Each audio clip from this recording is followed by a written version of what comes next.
गोपिका जीवनस्मरणं गोविन्द गोविन्द। सद्गुरु विठ्ठल दास महाराज की जय। పరమ భాగవతోత్తములైన పరీక్షితు మహారాజా శుకబ్రహ్మం శుకాచార్యుని నమస్కరించి అత్యద్భుతంగా మీరు అన్ని చరిత్రములు చెప్పారు. ఇప్పుడు మనం ఉండేది వైవస్వత మన్వంతరం అనే 7వ మన్వంతరం. దీనికి ముందు ఉండే 6 మన్వంతరాల చరిత్రలో భగవంతుడు ఏ సమయంలో ఏ అవతారం చేశారు అనేది మీరు చెప్పాలి. ఇప్పుడు మీరు నాకు స్వయంభూ మన్వంతరం పర్యంతం జరిగిన కథలన్నీ విస్తారంగా చెప్పినారు. దాని తర్వాత ఇంకా మిగతా కూడా 5 మన్వంతరాలు ఉంది. అది తర్వాత ఇప్పుడు జరిగేది 7వ మన్వంతరం. ఇలాగ మధ్యలో ఉండే మన్వంతరంలో భగవంతుడు ఏ సమయంలో ఏ అవతారం ఎత్తారు, ఎవరెవరికి అనుగ్రహం చేశారు అనేది మీరు చక్కగా చెప్పాలి అంటూ ప్రార్థించి అడిగారు పరీక్షిత్ మహారాజా. అలా అడిగిన వెంటనే బ్రహ్మనిష్ఠులు కూడా సంతోషంతో పైన ఆ పరీక్షిత్ మహారాజుని పొగిడి చక్కగా ప్రశ్న అడిగినావు నాయన అని చెప్పి పైన పరీక్షిత్ మహారాజాకి కథ చెప్పేలాగా బ్రహ్మనిష్ఠులు కథని ప్రారంభించారు. బ్రహ్మనిష్ఠుల పైన ఇప్పుడు నువ్వు వినింది స్వయంభూమను పర్యంతం. దీని తర్వాత ఇంకో 6 మన్వంతరం ఉంది నాయన. ఇప్పుడు జరిగేది 7వ మన్వంతరం. మధ్యలో 5 మన్వంతరములు, 1, 6, ఇప్పుడు 7వ మన్వంతరం. నీకు నేను స్వయంభూ మన్వంతరం దగ్గర వరకే చెప్పాను. ఇప్పుడు నేను మళ్ళీ అక్కడి నుంచి ప్రారంభిస్తాను అని చెప్పి స్వయంభూ మన్వంతరంలో జరిగిన చిన్న కథను చెప్పి పైన మిగతా మన్వంతర కథను కూడా చెప్పేదానికి ప్రారంభించారు బ్రహ్మనిష్ఠులు. మొదట ఉండే స్వయంభూమనైన ఆయనకు శతరూప అనే ఒక భార్య, 2 పరమభక్తులు. ఆ స్వయంభూమను శతరూపకి 3 కుమార్తెలు, ఆకూతి, దేవహూతి, ప్రసూతి. ఆ ఆకూతికి దేవహూతికి సాక్షాత్ భగవంతుడే అవతారం చేశారు ఇద్దరికి. ఆ దేవహూతికి కపిల వాసుదేవరే పుట్టారు అని అందరికీ తెలుసు. ఆ కపిల వాసుదేవ యొక్క చరిత్రం విస్తారంగా మనం విన్నాము, నువ్వు కూడా విన్నావు. అలాగనే మొదటి కుమార్తె అయిన ఆకూతి రుచి అనే ఋషిని వివాహమాడి వాళ్ళిద్దరికీ సాక్షాత్ భగవంతుడే యజ్ఞస్వరూపంగా యజ్ఞనారాయణుడుగా పుట్టాడు. ఈ అవతారంలో భగవంతునికి యజ్ఞుడు అని పేరు. పైన ఈయన ఏం చేశారు అనేది మీకు నేను చెప్తాను అని చెప్పి ప్రారంభించేటప్పుడు ఈ స్వయంభూమను శతరూప ఇద్దరు ఉన్నారు కదా, వీళ్ళిద్దరూ కలిసి సునంద అనే ఒక నదీ తీరంలో అక్కడికి వెళ్ళి ఘోరమైన తపస్సు సాక్షాత్ పరబ్రహ్మం గురించి చేయాలి అంటూ ఇలా వాళ్ళు సంకల్పించుకొని అక్కడికి వెళ్ళారు. స్వయంభూమను శతరూప ఇద్దరు కలిసి ఒక ఘోరమైన తపస్సు చేసేదానికి ప్రారంభించారు. ఎలాగైతే తల పైకి పెట్టుకొని ఒక కాళ్ళు మాత్రం భూమిలో ఉంచుకొని ఇంకో కాళ్ళను మడత పెట్టి తాను ఇక్కడ నిలబడుకొని ఇలా మడిచి పెట్టుకొని నిలబడుకొని 2 చేతులు పైకెత్తి ఒక పాదం మాత్రం భూమిలో పెట్టి నిలబడుకొని ఇలా ఘోరమైన తపస్సు ఆ పరబ్రహ్మం గురించి తపస్సు చేసేదానికి ప్రారంభించారంట ఆ స్వయంభూమును. ఏ భావంతో ఆ పరబ్రహ్మాన్ని ధ్యానం చేశారు అని బ్రహ్మనిష్ఠులు ఇక్కడ చెప్పారు. ఈ ప్రపంచమంతటా ఆ పరబ్రహ్మం యొక్క మాయాస్వరూపంగానే ఈ ప్రపంచమంతటా ఉంది. చూసేటప్పుడు ఈ ప్రపంచం వ్యవహార సత్యంగా ఉంది, కానీ లోపల చూసినామంటే ఆ పరబ్రహ్మమే సత్యం. అది ఎవరికీ కనపడదు. ఆ మాయ దాటిన వాళ్ళకే అది తెలుస్తుంది. అది ఆయన యొక్క చరణారవిందాన్ని చేరుకుంటేనే అది మనకు వీలవుతుంది. ఆ పరబ్రహ్మ స్వరూపం ఎప్పుడు శాశ్వతమైనది. దానికి లోపల లేదు, బయట లేదు, రాత్రి లేదు, పగలు లేదు. తర్వాత ఎప్పుడు శాశ్వతంగా ఉండేది. ముందు లేదు అని కాదు, మళ్ళీ చనిపోతుంది అని లేదు, ఎప్పుడు త్రికాల సత్యంగా ఉంటుంది. అలాంటి పరబ్రహ్మ స్వరూపాన్ని మనం వెళ్ళి తాకలేము, మనం చూడలేము, మనం స్పర్శించలేము. ఇలాగ వచ్చి ఆ పరబ్రహ్మ స్వరూపాన్ని సమాధిలో ఉండియే అనుభవించగలమే తప్ప, అనుభవీక వేద్యమే తప్ప అలాంటి పరబ్రహ్మాన్ని మనం చూడలేము అంటూ ఇలాగ అనుసంధానం మనసులో చేసుకొని ఆ పరబ్రహ్మాన్ని ధ్యానిస్తున్నారంట స్వయంభూమును. ఈ ప్రపంచంలో ఏ విషయమైనా సరే ఎంగిలి పడిన వస్తువే. అంటే ఎంగిలి అంటే మనం ఏం పోయి ఉమ్మేస్తేనే కదా ఎంగిలి. ఇది అలాగ ఎవరు ఉమ్మేయకుండా ఉన్నాం కదా. అందరూ ఆచారంగా ఉండే వాళ్ళు అందరూ ఇలా ఎంగిలి చేస్తేనే చేయి కొడుకునేస్తారు. అప్పుడు ఎలా ఎంగిలి అనేది వస్తుంది అంటే అలా కాదు. దీనికి సారం ఏమిటంటే ఇప్పుడు మనం ఏ శబ్దం చెప్పాలన్నా కానీ మన నోటి ద్వారానే వస్తుంది. మన నోట్లో ఉండే ఎంగిలి సంబంధపడే ఆ శబ్దం అనేది బయటకు వస్తుంది. ఇప్పుడు నేను అనేటప్పుడు ఇప్పుడు నేను పైన ఒక కండువ వేసుకొని ఉన్నాను. దీన్ని కండువా అంటారు. ఇప్పుడు కండువా అనే ఈ పదం నా నోటి నుంచి శబ్దం అనేది వచ్చింది ఎంగిలితో పాటు సంబంధపడి, అందుచేత ఇది ఎంగిలైందంట. ఇక్కడ ఏమిటంటే ఆ పరబ్రహ్మాన్ని ఎవరు ఎంగిలి చేయలేదు అంటే ఏం అర్థం అంటే, ఎవరు పరబ్రహ్మ స్వరూపాన్ని వర్ణించరు. పరబ్రహ్మం ఎలా ఉంటుంది అని వర్ణించినారంటే అతను పరబ్రహ్మం చూడలేదు అని అర్థం. ఒక పూట పరబ్రహ్మాన్ని చూడనంటే అనుభవించిన వాళ్ళు ఉంటే వాళ్ళు చెప్పలేరు పరబ్రహ్మం ఇలా ఉంటుంది అని. దాన్ని అనుభవించిన వాళ్ళు చెప్పలేదు. ఒక పూట ఒకటి చెప్పాడంటే ఇంకా పరబ్రహ్మాన్ని అనుభవించలేదు అని అర్థం. ఇలాగా ఎంగిలి పడని వస్తువు ఈ ప్రపంచంలో ఏదైనా ఒకటి ఉందంటే అదే పరబ్రహ్మమే. అలాంటి పరబ్రహ్మమే ప్రపంచమంతటా ఉంది. ఆ పరబ్రహ్మమే లోకాన్ని సృష్టి చేసింది. ఆ పరబ్రహ్మమే అంతర్యామిగా ఉంటూ అన్ని నడుపుతుంది. ఆ పరబ్రహ్మమే మాయను సృష్టి చేసి మాయ అధీనంగా ఈ జగత్తుని ఇలా పరిపాలిస్తూ వస్తుంది. ఈ మాయను దాటాలంటే ఆ పరబ్రహ్మమైన భగవంతుని చరణారవిందాన్ని పట్టుకుంటేనే మనం దాటగలము అంటూ ఇలా అనుసంధానం చేసుకుంటూ ఈయన చక్కగా తపస్సు చేస్తున్నారు ఆశతో.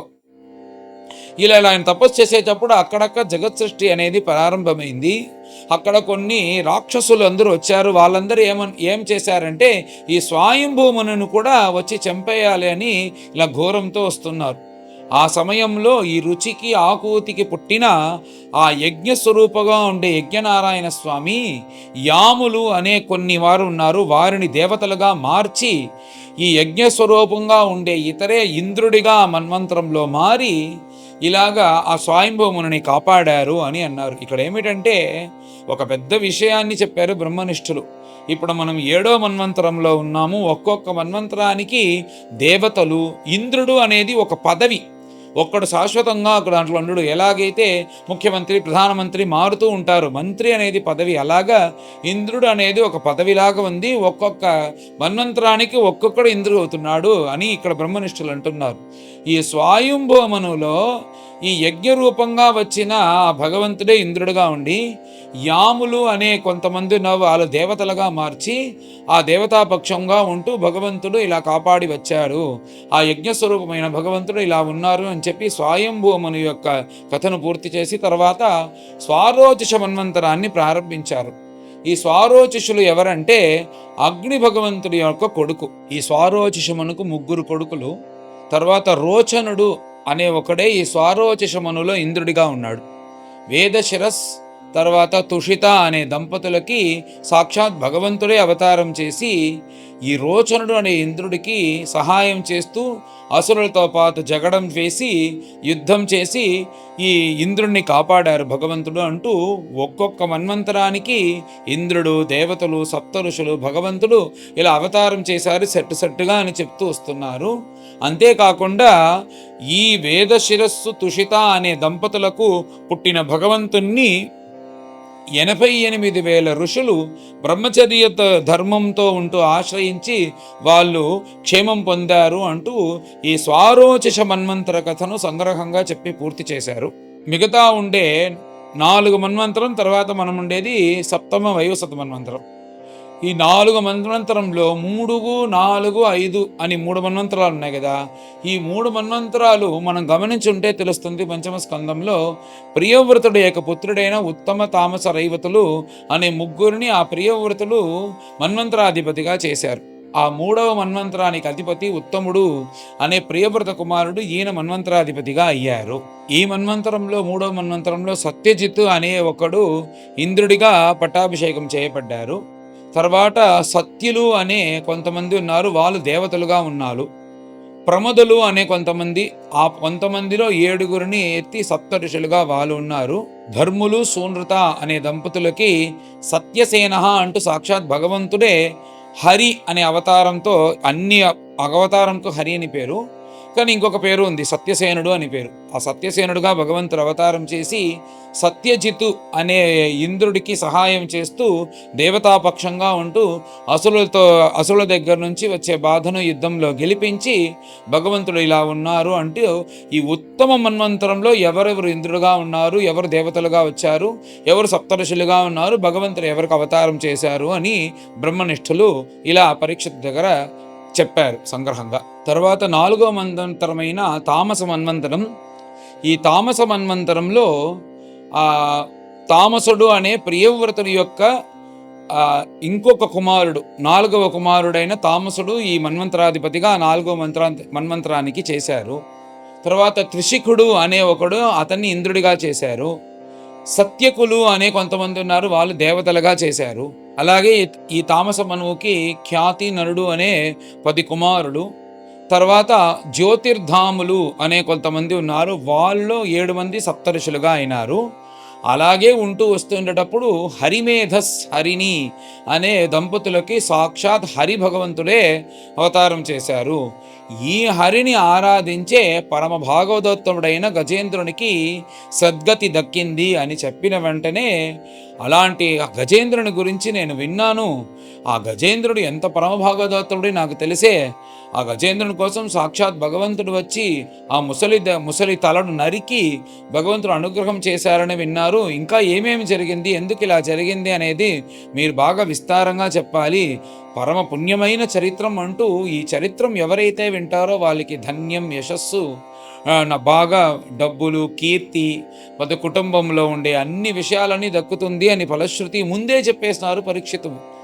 ఆ పరమ భాగవతోత్తములైన చరిత్రానికి అంత సంతోషంగా ఆ శుకాచార్యుల దగ్గర ఈ గజేంద్రుని యొక్క చరిత్రాన్ని మీరు నాకు చెప్పాలి, పరమ భాగవతోత్తముడైన ఇతని యొక్క చరిత్రాన్ని మీ ముఖంగా నేను చెప్పి అందరూ వినాలి అంటూ ఇలా పరీక్షిత్ మహారాజా బ్రహ్మనిష్ఠుల్ని ప్రార్థించారు.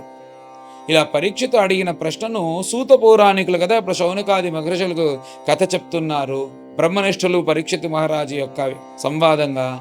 అలాగా మన కోసం పరీక్షిత్ ఎంత చక్కగా ఒక్కొక్క ప్రశ్నలు ఆ చరిత్రము తర్వాత అది విస్తారంగా వచ్చేలాగా ఎలా అడిగినారు అనే ఆశ్చర్యంతో పరీక్షిత్ మహారాజును ఇలా పొగిడి, ఆయన ప్రశ్న అడిగేది గొప్ప కాదు, ఆశ్చర్యం కాదు, దానికి అద్భుతంగా బ్రహ్మనిష్ఠుల సమాధానం చెప్తున్నారు కదా, వీళ్ళ సంవాదమే అంత ఆశ్చర్యం, మన కోసం ఎంత చక్కగా ప్రశ్నలు అడిగినారు కదా అని ఆ పరీక్షితుని బ్రహ్మనిష్ఠుల్ని ఇద్దరిని పొగిడి పైన గజేంద్ర మోక్షం యొక్క చరిత్రం 2వ అధ్యాయం నుంచి ప్రారంభమవుతుంది.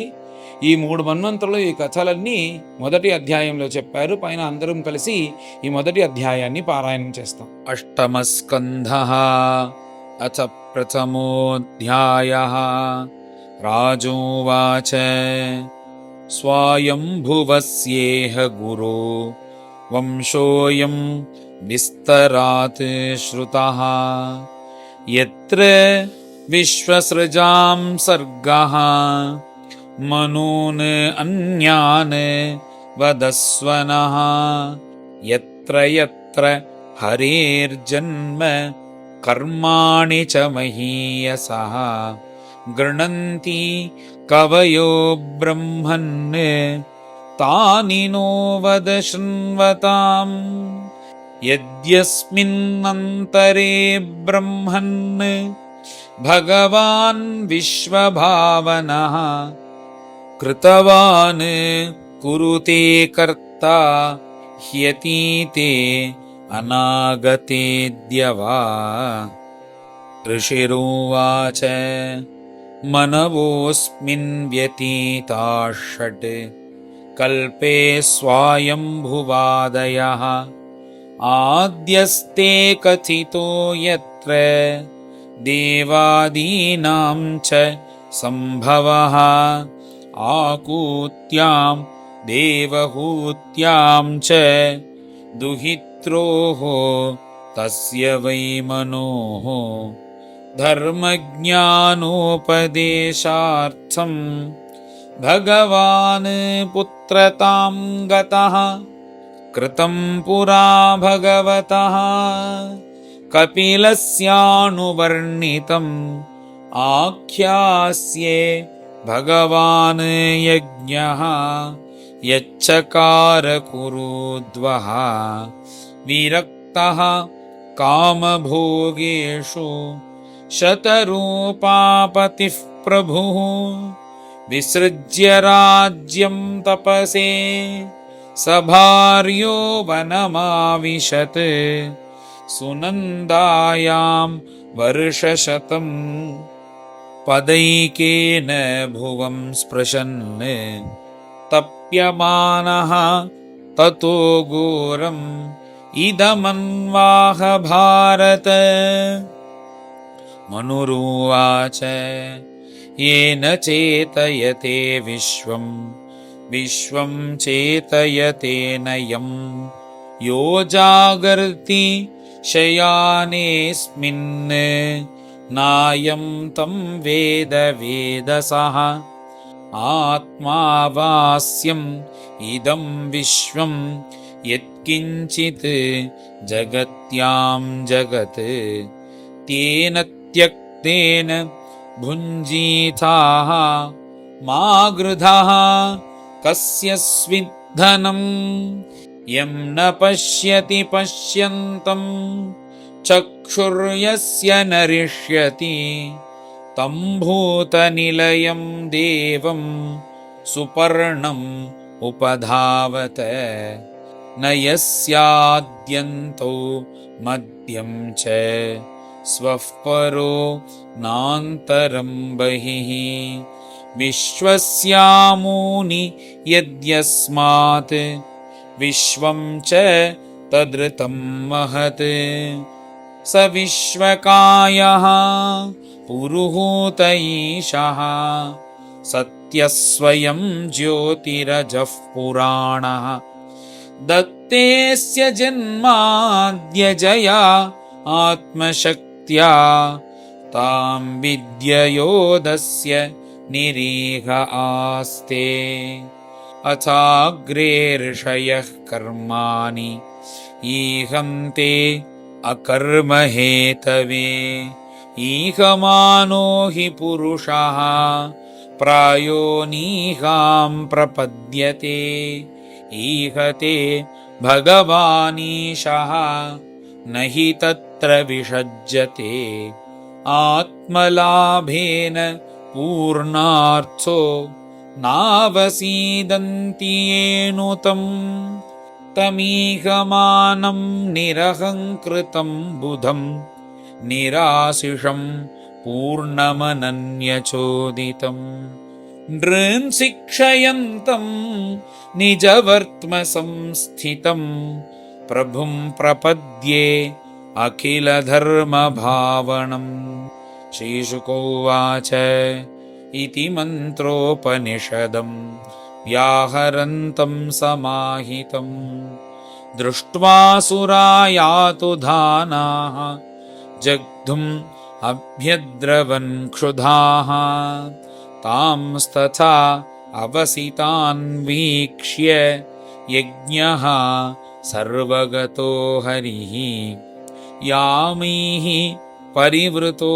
देवैः हत्वा शासत् त्रिविष्टपं स्वारोचिषो द्वितीयस्तु मनुः अग्नेः सुतो अभवत् द्युमत्सुषेण रोचिष्मत् प्रमुखाः तस्य च आत्मजाः तत्रेन्द्रो रोचनस्त्वासीत् देवाश्च तुषितादयः ऊर्जस्तम्भादयः सप्त ऋषयो ब्रह्मवादिनः ऋषेस्तु वेदशिरसः तुषिता नाम पत्नी अभूत् तस्यां जज्ञे ततो देवः विभुरिति अभिविश्रुतः 88,000 मुनयो ये धृतौ रताः अन्वशिक्षन् व्रतं तस्य कौमारब्रह्मचारिणः तृतीय उत्तमो नाम प्रियव्रतसुतो मनुः पवनः सृञ्जयो यज्ञहोत्राद्याः तत्सुता नृपा वसिष्ठतनयाः सप्त ऋषयः प्रमदादयः सत्या वेदश्रुता भद्रा देवा इन्द्रस्तु सत्यजित् धर्मस्य सूनृतायां तु भगवान् पुरुषोत्तमः सत्यसेन इति ख्यातो जातः सत्यव्रतैः सह सो अनृतव्रत दुःशीलान् असतो यक्षराक्षसान् भूतद्रुहो भूतगणांस्तु अवधीत् सत्यजित्सखः चतुर्थ उत्तमभ्राता मनुर्नाम्ना च तामसः पृथुः ख्यातिः नरः केतुः इत्याद्यादश तत्सुताः सत्यकाहरयो वीराः देवास्त्रिशिखईश्वरः ज्योतिर्धामादयः सप्त ऋषयः तामसे अन्तरे देवा वैधृतयो नाम विधृते स्तनया नृपा नष्टाः कालेन यैर्वेदाः विधृता स्वेन तेजसा तत्रापि जज्ञे भगवान् हरिण्यां हरिमेधसः हरिरिति आहृतो येन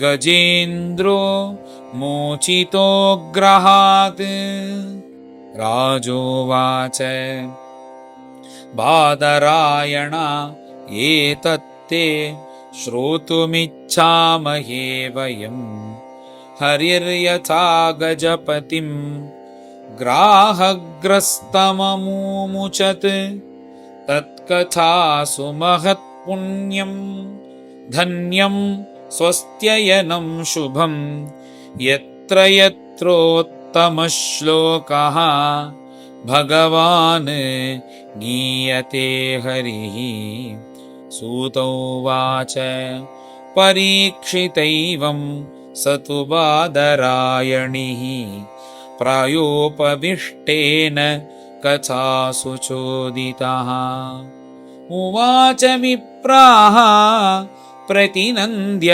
पार्थिवं मुदा मुनीनां सदसि स्म शृण्वताम् श्रीहरये नमः श्रीहरये नमः इति श्रीमद्भागवते महापुराणे पारमहंस्यां संहितायामष्टमस्कन्धे मन्वन्तरानुचरिते प्रथमोऽध्यायः। गोपिका जीवनस्मरणं गोविन्द गोविन्द। सद्गुरु विठ्ठलदास महाराज की जय।